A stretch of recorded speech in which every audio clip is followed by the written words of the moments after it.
Hello everyone, it's me Clayton. I just finished watching The Suicide Squad, the second attempt at making a movie like this that's directed by James Gunn, the same guy who directed the Guardians of the Galaxy movies, and stars John Cena, Idris Elba, Margot Robbie, Viola Davis, Joel Kinnaman, Sylvester Stallone, and a bunch of other people.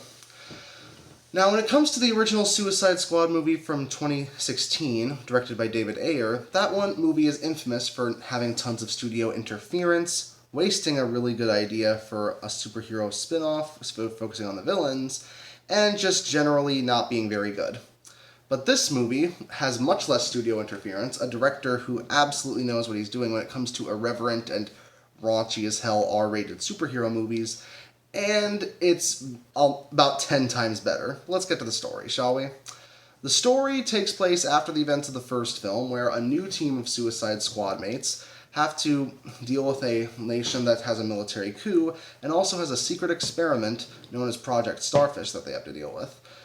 The main character this time is Bloodsport, played by Idris Elba, who has to team up with a jingoistic killer named Peacemaker, played by John Cena, a lady that controls rats named Ratcatcher, a giant shark known as King Shark, played by Sylvester Stallone, and they have to work with Colonel Rick Flag, played once again by Joel Kinnaman, and Harley Quinn, once again played by Margot Robbie, under the watchful eye of Amanda Waller, played once again by Viola Davis.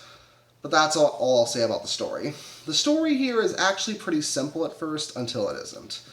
As throughout the 2 or so hours, the film manages to mix in a ton of really creative sequences, a ton of characters who are, like the D to Z list villains of all of DC, to the point where even the Polka Dot Man shows up, and he ends up being one of my favorite characters of the film.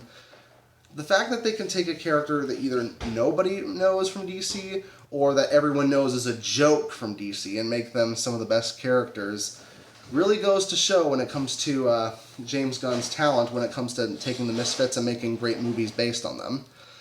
Which is why I love the cast so much, considering these crazy personalities actually get to play off each other and actually get to feel like villains for once. Especially John Cena's Peacemaker, who's essentially Captain America if he had all the negative aspects of America as opposed to all the positive ones. He's jingoistic, he's ultra-violent, he doesn't care about anyone but himself. I can kind of see why they decided to make a spin-off based on him, considering he is so wrong but so right at the same time.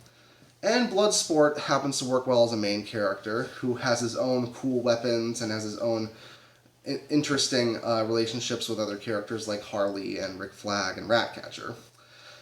Granted, it feels like Harley has an extended subplot because, one, she was one of the only characters here who's been in more than one movie, and fans generally like her in most of the movies she's in, even the bad ones. So it feels like Margot Robbie just wanted to have like a mini movie in with this one. But that's not a bad thing, considering I love Harley. Margot's great in the role, and she has plenty of gory and funny scenes as well. It's just she's not the one good character in the film. Much like Birds of Prey, the whole ensemble cast really delighted me. Especially when it comes to all the trauma-esque gore scenes, all the hilarious moments, and a final boss that is so freaking ridiculous, but is actually from the comics, the very early comics, to the point where you'd swear the Warner Brothers executives would be like, there is no way we can put this in the movie. And James Gunn said, gotcha, I'll put it in the movie.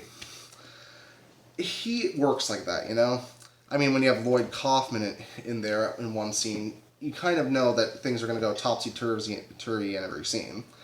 So outside of a few scenes I would trim down a little bit, this is the wild DC villain fest that we should have gotten 5 years ago, but I'm glad we have it now. That's why I'm going to give The Suicide Squad a 9 out of 10. See you next time.